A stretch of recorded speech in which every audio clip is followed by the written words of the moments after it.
नमस्ते। मैं रेनोस वैकिस, विश्व बैंक में प्रमुख अर्थशास्त्री और accelerating development ideas for impact का आपका मेजबान हूं। यह आपका सामान्य पॉडकास्ट नहीं है। ये आर्थिक विकास के लिए विश्व बैंक संस्थान द्वारा आपके लिए लाई गई एक एआई संचालित बातचीत है, जहां हम एक लक्ष्य को ध्यान में रखते हुए नवीनतम शोध को उजागर करते हैं, बड़े विचारों को वास्तविक दुनिया के प्रभाव में बदलना। चलो शुरू करते हैं। धन्यवाद इस परिचय के लिए रेनूस। अब जानते हैं, जैसे जैसे हम जनवरी 2026 की ग्लोबल इकोनॉमिक प्रॉस्पेक्ट्स रिपोर्ट में गहराई से उतरते जा रहे हैं, वैसे वैसे ये रिपोर्ट सिर्फ आंकड़ों से ज्यादा ये बताने लगती है कि लोग कैसे सोचते हैं और कैसे फैसले लेते हैं। ऊपर ऊपर से देखें तो ऐसा लगता है कि वैश्विक अर्थव्यवस्था बिल्कुल बुलेट प्रूफ है। मतलब हमने व्यापारिक तनाव देखे हैं, नीतियों को लेकर अनिश्चितता भी रही है, फिर भी आंकड़े हैरानी के तौर पे काफी मजबूत और टिकाऊ नजर आ रहे हैं। ये वाकई काबिले तारीफ रेजिलियंस है। हाँ, अगर आप सिर्फ हेडलाइन आंकड़ों पर ध्यान दें तो 2025 के लिए वैश्विक जीडीपी विकास दर लगभग 2.7% आकी गई है और अनुमान है कि 2026 में ये सिर्फ थोड़े से घटकर 2.6% रह जाएगी। सोच के अच्छा लगता है कि हम कुछ साल पहले कहाँ खड़े थे। ये वाकई ऐतिहासिक है। 2020 की मंदी से ये रिकवरी पिछले 6 दशकों में सबसे मजबूत है जो हमने देखी है। 2025 तक वैश्विक प्रति व्यक्ति जीडीपी महामारी से ठीक पहले की तुलना में 10% अधिक बैठी हुई है। दुनिया भर में महंगाई धीरे धीरे कम हो रही है, ब्याज दरें घट रही हैं, लगता है जैसे ये एक जीत का जश्न हो। दुनिया भर में महंगाई घट रही है, ब्याज दरें भी कम हो रही हैं, तो कुल मिला के ये किसी जीत जैसा ही लग रहा है। लेकिन मुझे लग रहा है कि यहाँ पे एक लेकिन आने वाला है, क्योंकि जब भी मैं इन टॉप लाइन नंबरों को देखता हूँ तो मन में सवाल उठता है, क्या वाकई हर कोई इस रिकवरी को महसूस कर रहा है? यही तो बात है। उन औसत आंकड़ों के पीछे एक बड़ी असमानता छिपी है। जहां लगभग सभी उन्नत अर्थव्यवस्थाओं की प्रति व्यक्ति आय महामारी से पहले की तुलना में बढ़ गई है, वहीं बाकी जगह की कहानी बिल्कुल अलग है। हर 4 में से एक विकासशील देश अब मूल रूप से 5 साल पहले की तुलना में गरीब है। 4 में से एक, ये तो बहुत बड़ा फर्क है। कम आय वाले देशों के लिए ये स्थिति और भी गंभीर है। इन देशों में से एक तिहाई से ज्यादा देश 2019 की तुलना में अब और भी ज्यादा गरीब हो गई हैं। इसे आम भाषा में समझे तो 2025 के अंत तक विकासशील अर्थव्यवस्थाओं में प्रति व्यक्ति औसत जीडीपी लगभग $6,500 होगी और कम आय वाले देशों में वहां ये औसत $700 से भी कम है। $700, जो उन्नत अर्थव्यवस्थाओं के स्तर का लगभग 1% है। बिल्कुल, इसलिए जब ग्लोबल इंजन चल रहा होता है तो वो ट्रेन के एक अहम हिस्से को पीछे छोड़ देता है। ठीक है, तो ऊपर से देखने पर हमारे पास ये शॉक प्रूफ सा बाहरी ढांचा दिखता है, लेकिन उसके नीचे कुछ गहरी दरारें भी हैं। और यहीं से रिपोर्ट से पहले ही एक बड़ा नीतिगत निष्कर्ष निकलता है। इसमें विकास की रफ्तार के डाउनशिफ्ट होने की बात कही गई है। हाँ, हम धीरे धीरे आगे बढ़ रहे हैं। 2020 के दशक में औसत विकास दर 1960 के दशक के बाद सबसे कम रहने वाली है और इसकी एक बड़ी वजह व्यापार है। 2026 में वैश्विक व्यापार की वृद्धि दर में काफी गिरावट आने का अनुमान है, जो लगभग 2.2% हो सकती है। इतनी अचानक गिरावट क्यों आई है? क्योंकि 2025 में जो ज्यादा गतिविधि हमने देखी थी वो बस फ्रंट लोडिंग थी। बिजनेस वाले अनुमानित टैरिफ बढ़ने से पहले माल जल्दी ले जाने की होड़ में थे और अब जब ये भीड़ थोड़ी कम हो रही है तो हम असल में धीमी गति देख रहे हैं।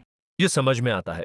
ये ऐसा है जैसे कीमतें बढ़ने से पहले आप अपनी जरूरत की हर चीज खरीद लेते हैं, आखिरकार आप खरीदना ही बंद कर देते हैं।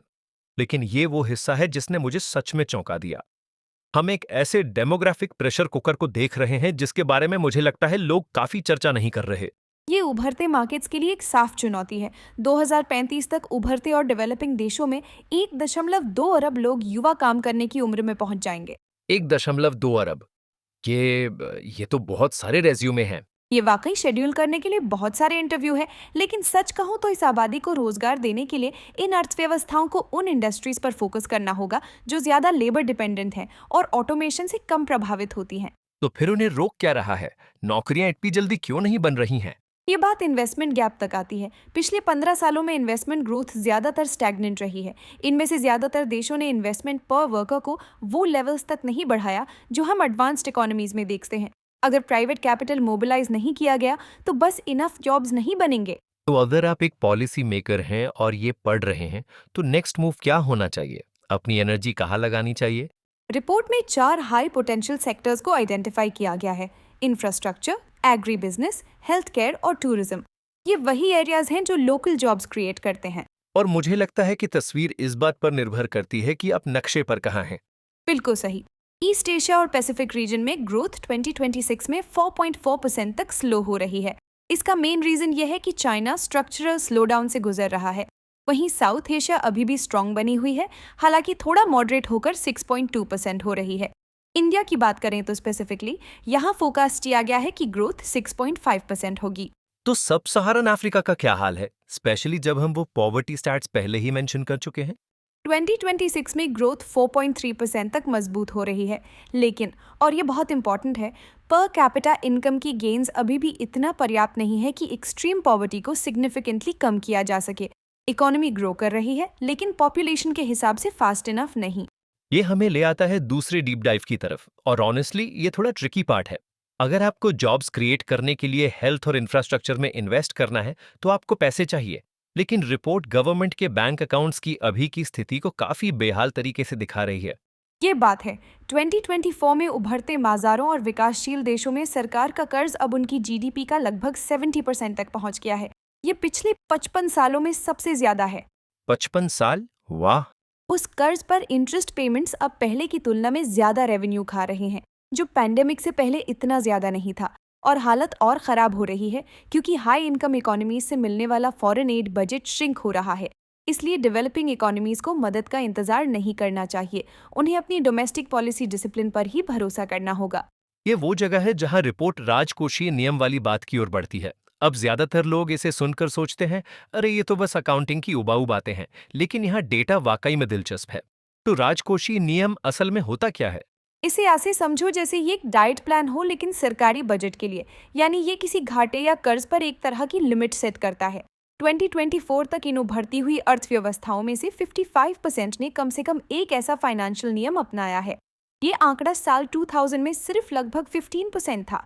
ये आदर्श तो बन रहा है, लेकिन क्या ये सच में काम करता है या बस कागज पर लिखा एक नियम है जिसे लोग नजरअंदाज कर देते हैं? ये बात साबित होती है कि ये तरीका काम करता है। इन नियमों को अपनाने से असली सुधार देखने को मिलता है। इसे अपनाए हुए 5 साल बाद बजट संतुलन, खासकर चक्रीय रूप से समायोजित प्राथमिक संतुलन, जीडीपी का 1.4% सुधार दिखाता है। तो नियम मानने से असल में पैसे बचते हैं। ये व्यवहार बदलता है, और यहाँ एक ऐसा आंकड़ा है जो सच में काफी अलग है। फिस्कल एडजस्टमेंट का मौका, यानी एक ऐसी स्थिति जब आप सच में बजट को संतुलित करने की कोशिश करते हैं। बिना नियम वाले देशों में इसकी संभावना सिर्फ 5% है, जबकि नियम वाले देशों में ये बढ़कर 14% हो जाती है। ये लगभग 3 गुना ज्यादा मुश्किल है, ये बात अहम है। वैसे डिजाइन का बहुत मतलब होता है। आप बस कोई कानून बना दें और उम्मीद करें कि सब कुछ सही हो जाएगा, ऐसा नहीं होता। रिपोर्ट में बताया गया है कि नियम तब सबसे असरदार होते हैं जब उन्हें मजबूत आर्थिक हालातों में लागू किया जाए। अगर आप अपनी अर्थव्यवस्था पहले से ही कमजोर होने पर सख्त नियम लागू करने की कोशिश करते हैं, तो अक्सर ये काम नहीं करते। बिल्कुल, जब आपको भूख नहीं लगी होती है तब खाना शुरू करना आसान लगता है। बिल्कुल, और असली बात तो यह है कि नियम का टाइप मायने रखता है। जैसे घाटे पर नियंत्रण वाला नियम, मतलब हर साल आप कितना ज्यादा खर्च कर सकते हैं, इसे सीमित करना, ये लंबे समय के सुधार के लिए बहुत जरूरी है। इसके अलावा नियम बनाने में सादगी और लागू करने में सख्ती के बीच संतुलन भी होता है। आसान नियम अक्सर राजस्व बढ़ाने की तरफ ले जाते हैं, जैसे टैक्स बढ़ाना, जबकि सख्त नियम जिनमें सख्त लागू करने के प्रावधान हो, खर्च कम करने की तरफ ले जाते हैं। ये मेरे लिए चीजों को जोड़ता है, मतलब जिस तरह से आप नियम बनाते हैं वही तय करता है कि आप ज्यादा टैक्स देंगे या कम खर्च करेंगे। और सबसे जरूरी बात यह है कि संस्थान मायने रखते हैं। जिन देशों में मजबूत संस्थान है, वहां नियमों का असर सबसे ज्यादा दिखाई देता है, लगभग 2.5% पॉइंट तक सुधार।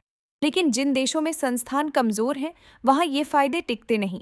नियमों को सही तरीके से लागू करने के लिए सरकार की मशीनरी का समर्थन होना बहुत जरूरी है। तो अभी हमारी ग्लोबल अर्थव्यवस्था थोड़ी स्लो है, युवाओं के लिए नौकरियों की बहुत जरूरत है, और एक ऐसा डेट क्राइसिस है जिसे ठीक करने के लिए कड़े नियम चाहिए। ये ऐसे ही है जैसे हम तंग रस्सी पर चल रहे हों। हमें गिरने का खतरा कहाँ कहाँ है? 3 बड़े नकारात्मक खतरे हैं। पहला, बिजनेस का। अगर तनाव बढ़े तो ये ग्रोथ को और धीमा कर सकता है। दूसरा, फाइनेंशियल स्थिति। गिरते हुए भरोसे के साथ शेयर मार्केट में तेज गिरावट 2026 में ग्लोबल ग्रोथ को लगभग 0.3% तक घटा सकती है। और तीसरा, कमोडिटी की बात करें तो 2026 में तेल की कीमतें ज्यादा सप्लाई की वजह से लगभग $60 प्रति बैरल तक गिर सकती हैं। ये आयात करने वाले देशों के लिए तो अच्छी खबर है, लेकिन तेल एक्सपोर्ट करने वाली विकासशील अर्थव्यवस्थाओं पर इसका काफी दबाव पड़ेगा। ठीक है, तो जैसे ही हम खत्म करते हैं, लगता है कि 2025 का लचीलापन बस थोड़ी देर के लिए था, या यूं कहें थोड़ी अस्थाई ही था। ये रिपोर्ट कह रही है कि रेजिलियंस कुछ हद तक अस्थायी कारणों से था, जैसे कि व्यापार का जल्दी बढ़ना और सरकारी खर्च, और इसे हम आसानी से दोहरा नहीं सकते। तो अब नीति बनाने वालों का आखिरी फैसला क्या है? अब फिस्कल ऑर्थोडॉक्सी की तरफ लौटने का समय आ गया है। ये सुनने में थोड़ा सख्त लगता है, लेकिन ये जरूरी है।